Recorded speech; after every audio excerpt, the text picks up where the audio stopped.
ஸ்டாலின் மீது பாய்ந்த வழக்கு சற்று முன் கிடைக்கப்பெற்ற மிக முக்கியமான செய்தி ஒன்று வெளியாகி உள்ளது. தமிழக அரசு ஒட்டுமொத்தமாக மத்திய அரசை புறக்கணிப்பதாகவும் மத்திய அரசு சொல்கின்றதை ஸ்டாலின் அவர்கள் அலட்சியப்படுத்துவதாகவும் பல்வேறு புகார்கள் உச்சநீதிமன்றத்தில் பதிவு செய்யப்பட்டு வருகிறது.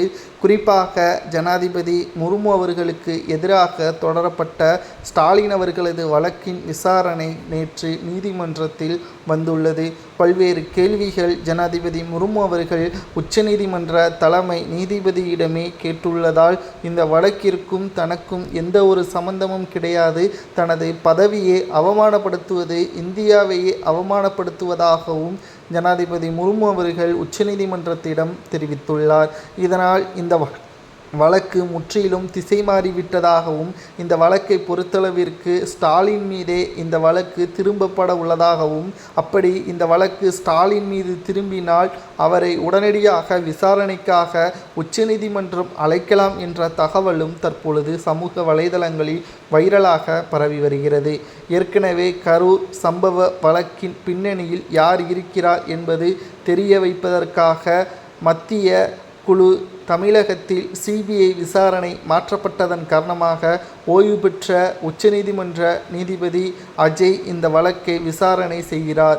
மேலும் தமிழக வெற்றிக் கழகத்தின் தலைவர் விஜய் அவர்கள் நீதிபதி அஜயை சந்திக்க அனைத்து ஆதாரங்களையும் சமர்ப்பிக்க உள்ளதாகவும் தகவல்களும் கிடைக்கப்பெற்றுள்ளது. ஒரே நேரத்தில் அனைத்து வழக்குகளிலும் ஸ்டாலின் அவர்கள் சிக்கினால் 2026 சட்டசபை தேர்தலில் என்ன நடக்கும் என்ற ஒரு அச்சமும் ஸ்டாலின் அவர்களுக்கு இருப்பதாக நம்மால் பார்க்க முடிகிறது.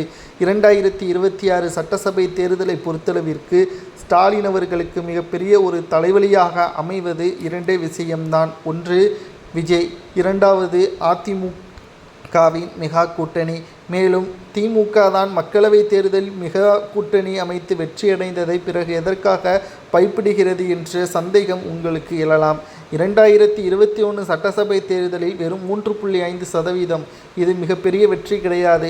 மக்களவை தேர்தலை பொறுத்தளவிற்கு தமிழக மக்கள் உறுதியாக இருப்பதற்கு காரணம் மத்தியில் பாஜக வேண்டாம் என்ற ஒரே நிலைப்பாடுதான். அதற்காகத்தான் திமுகவிற்கு ஓட்டுக்களை செலுத்தினார்கள். ஆனால் மாநிலத்தை பொறுத்தளவிற்கு மத்தியில் எப்படி பாஜக வேண்டாம் என்று நினைத்தார்களோ அதேபோல் சட்டசபை தேர்தலில் திமுக வேண்டாம் என்றுதான் அவர்களது ஓட்டுக்கள் அமையும் என்ற தகவலும் கிடைக்கப்பெற்றுள்ளது. தற்பொழுது வசமாக சிக்கியுள்ள ஸ்டாலின் மீதும் வழக்குகள் பதிவு செய்யப்படுவதாகவும் இதனால் என்ன செய்வதென்று தெரியாமல் வழக்கறிஞருடன் ஆலோசனை நடத்தி வருவதாகவும் தகவல்கள் கிடைக்கப்பெற்றுள்ளது.